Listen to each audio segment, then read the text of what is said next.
All right, everyone. Welcome back to another episode of the Music Producer Revolution. Last episode actually, it was a very special episode because what we did was we took one of our participants in the Weekly WAV, that was Tom over here, and we reviewed his song last episode.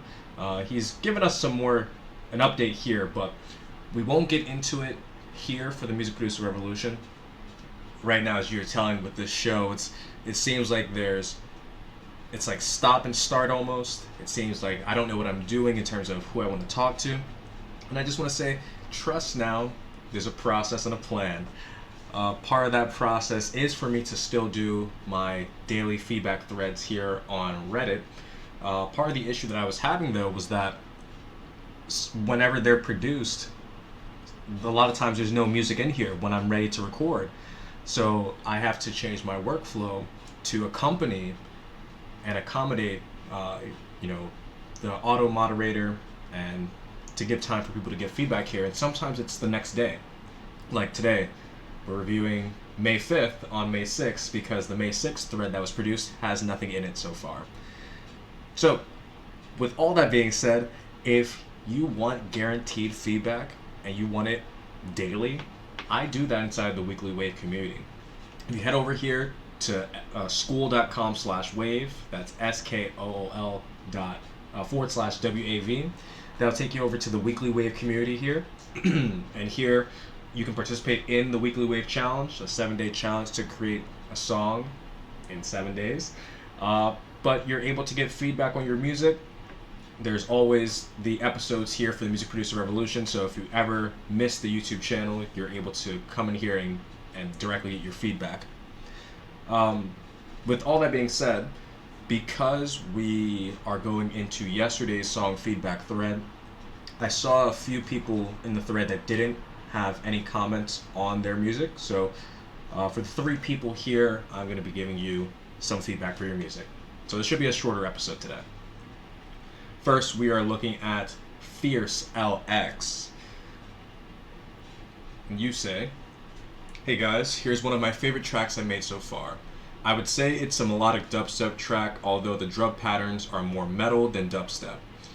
Compared to your other tracks, it's not doing that well on SoundCloud, and you don't know why. It's not that you're not doing super well with your other tracks either, but this one's doing unexpectedly bad compared to the other ones." So you're asking for just overall feedback. You want to know if the concept is good. You want to know if it feels too boring, too generic. You want to know about the mix as well. What changes would happen, if any. So let's go ahead and swing over here to Born Again, and let's give it a listen. I believe we shouldn't deal with any ads this time, but let's see if we do.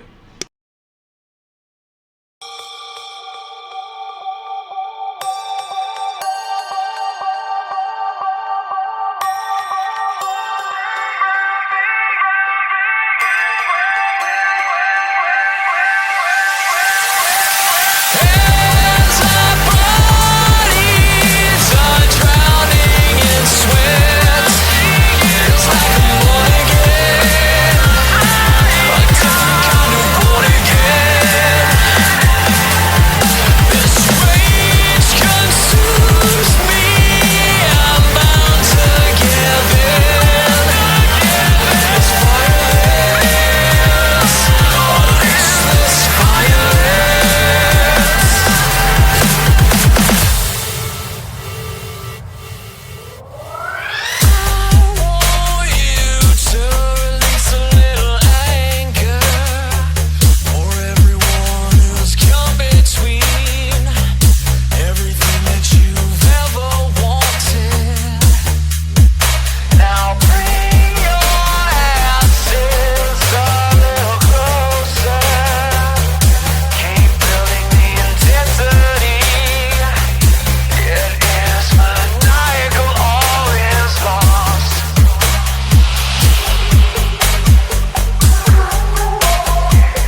All right, let's get into it. I just want to double check. You said this is a melodic dubstep track with metal drum patterns. Um, I'll say this. I'll start with this. Your overall idea, the way you executed it, was fantastic. Um, it's a very, judging by the melodic dubstep that I used to listen to, the elements are there. There's nothing that's out of place. The things that are somewhat out of place I'll get to in a moment, but the biggest issue that I think you had when you were creating this, and part of the reason why you feel it's not stacking up to some of your other music, is because it felt like the song was going on longer than it needed to. There was, like, for example, I wrote down, when you're doing your final drop, I said 3 minutes 30 seconds to 49 seconds is not needed, and that the drop should have actually started around the 3-minute 50-second mark. So there was almost 20, in my opinion, almost 20 seconds of a build or bridge that you could have got away without.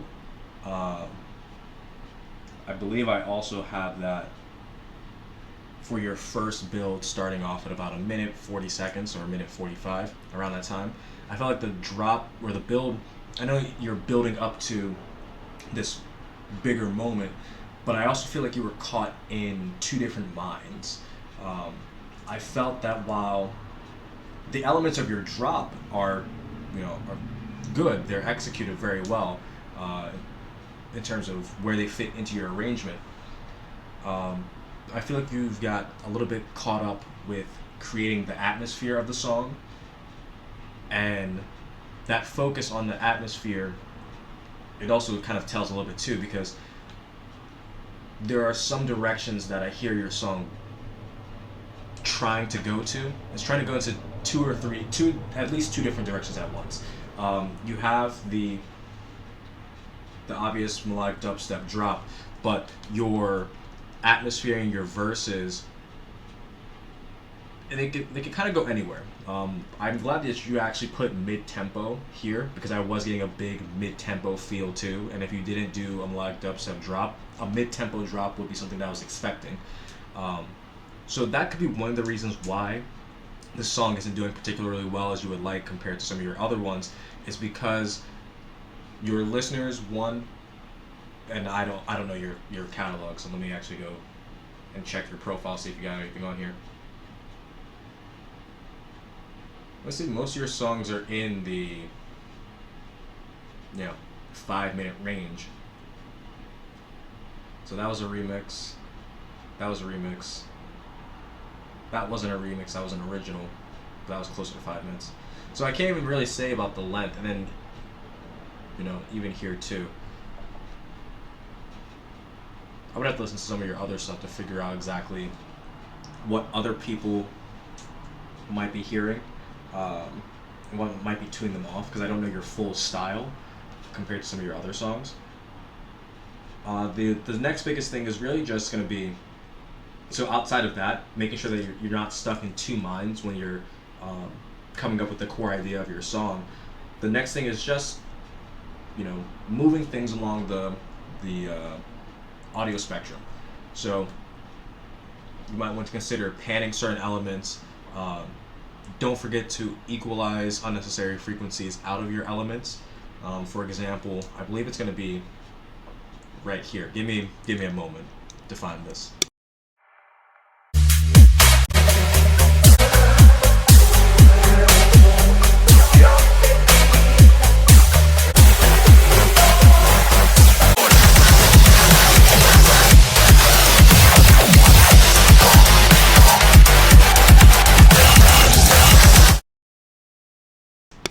So an example would be here, where you have your different fills playing. They all sound very centered, and if they're not slightly centered, they're just slightly offset from being centered. What would really help is if you maybe tried some mid-side EQ to clean up those sides so that it feels like every element is sitting in its own space instead of just being slightly off-center.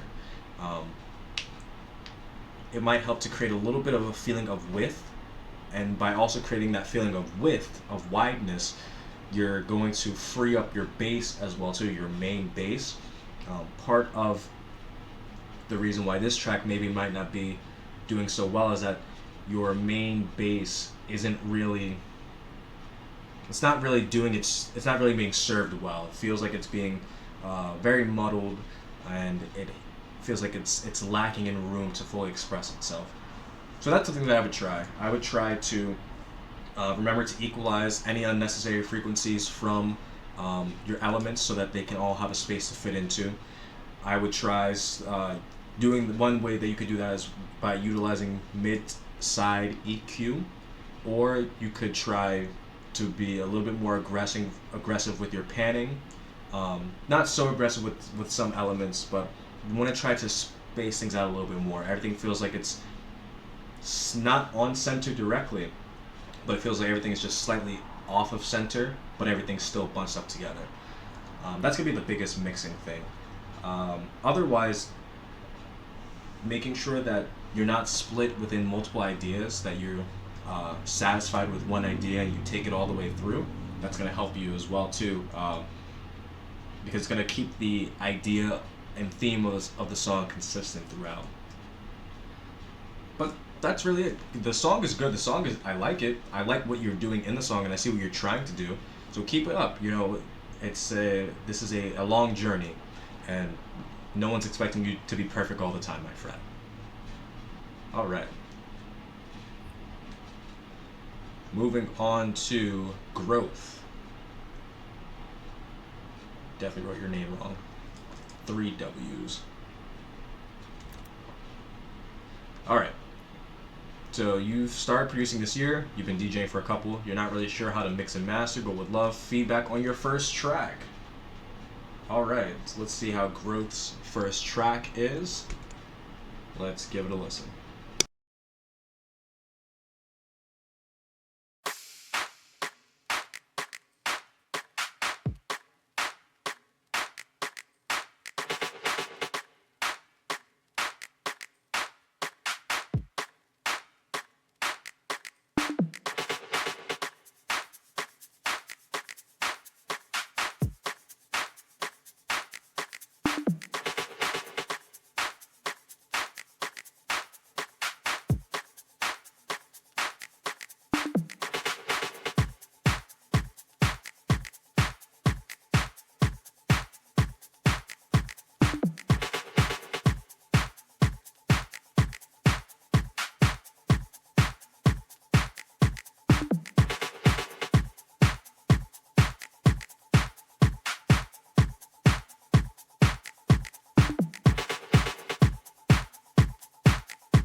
All right, so let's get into it. First, I want to congratulate you on finishing your first song. You know, way to take a step forward as a producer. I know you said that you were a DJ for a couple years, so that actually brings me to one of the things that you've done very well, and that's your sense of arrangement. Like, for example, you've got a drum intro, you've got a nice little build here as well too. You've got an out with a drum outro. Your drop sections, just looking at the dynamics, are good. In terms of the mixing and mastering, there would be things that we would do to normalize that, but for your first song, this is a good spot to be in. One of the biggest tips I want to give you is to just make sure that, and this is going to go towards your mixing as well too, just make sure that if you have a bass element that doesn't need any highs, or you have a melodic element that doesn't need any lows, that you're just cleaning up the frequencies, because that's what allows a lot of things to become muddled, and it messes up the clarity of your mix. Again, like I said, your sense of arrangement's good. I like the way you have your transitions going in between your sections. They're very identifiably different sections. In particular, your first drop section, it's then kind of carried over into the B drop section and the drop 2, is that you have for your first lead, your timing is just slightly off. So the pluck that you have here, there are times where it's slightly out of sync with the rest of the rhythm, but then it comes back in. So I would just make sure that you give a close eye on that as well. Otherwise, great job there. And lastly, we have djbrainbounce. And you say, hey all, I've been producing for a long time now, but my mixes still don't hit as clear and as loud as I'd like. I'm looking for any feedback on my traps. I'll most likely post quite a bit. I primarily make all types of bass music. This track is some heavy dubstep. So love that. Looks like we're already gonna have some tear out for the day. Let's see how it goes.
song for feedback on here that someone is just specifically asking for mixing advice, and I'm able to give it on a bit of a advanced level.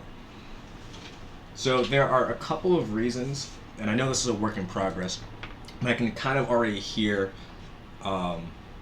what might be some of the errors for why your mixes still don't hit as clear and as loud as you like.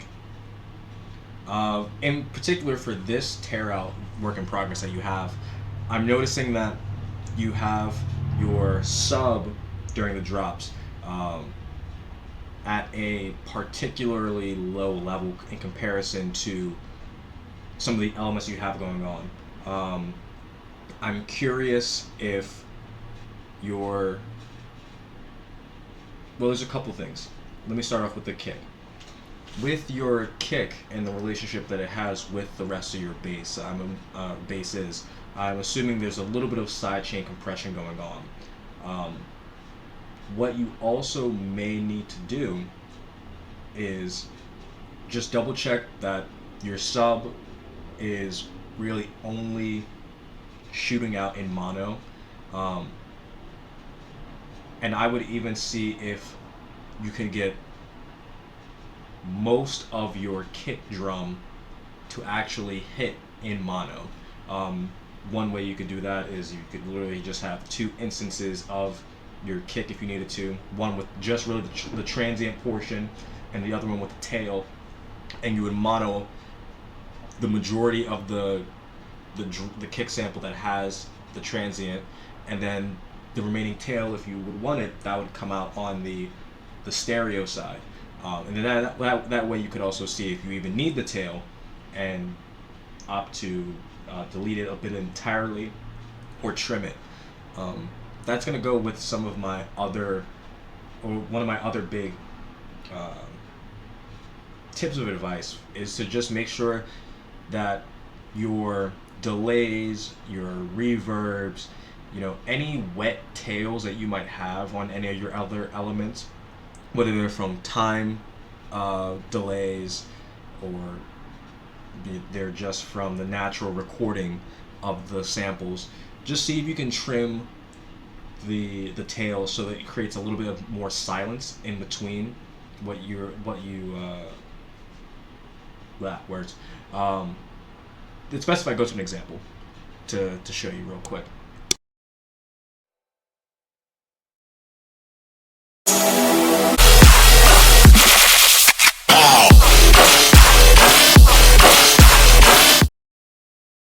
Like in that sequence there, you only had really one moment of silence, and that's when you had, your vocal fill. But in between each bass stab that's hitting, regardless of which one that they are, there's no real silence. There's milliseconds, very, very small milliseconds of silence, but it's not enough that it's noticeable that it clears up any of that reverb or delay. It doesn't allow those tails to fully decay, so then that way they come back. So one thing that you could try to do for that is physically is to automate the wet dry signals on your delays, or even just to automate the release on some of those basses. And it might be that you have to automate the release on a couple different effects. You might have to automate a couple different parts of your effects chain to really get this to come through. But that's the biggest thing that is hindering you from having a clear mix, is that there's no silence. There's no room for silence. Every element either plays and has an effect tail that's longer and that bleeds into the rest, or there is a brief moment for silence, but it's at the end of a phrase, and so you're trying to show that you're moving on to the next section, so you're putting something inside of that silence anyway. That's going to be one of the major keys to achieving a clear and loud mix, is one, by creating contrast, and silence is the best way to have that contrast. Another thing that you could do as well, you tried this with automating the filter as you went into your drop.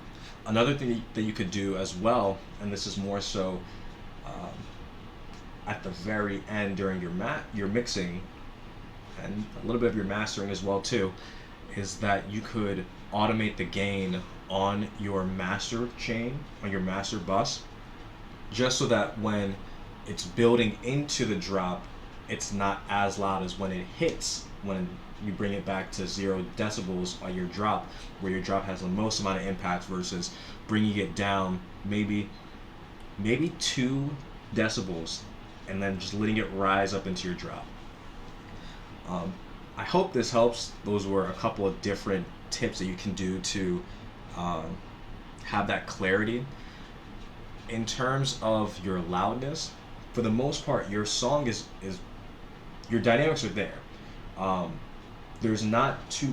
Part of the issue is that because you're starting to, I'm not saying you're slamming everything against the limiter, but there's really no dynamics in this track, and I get it. It's a tear out dubstep song, but you're already putting yourself at a disadvantage when it comes to the headroom that you're going to have to work with to make things louder. For example, if I were to take this and run it through a mastering chain, I could get away with maybe lowering the volume through an EQ,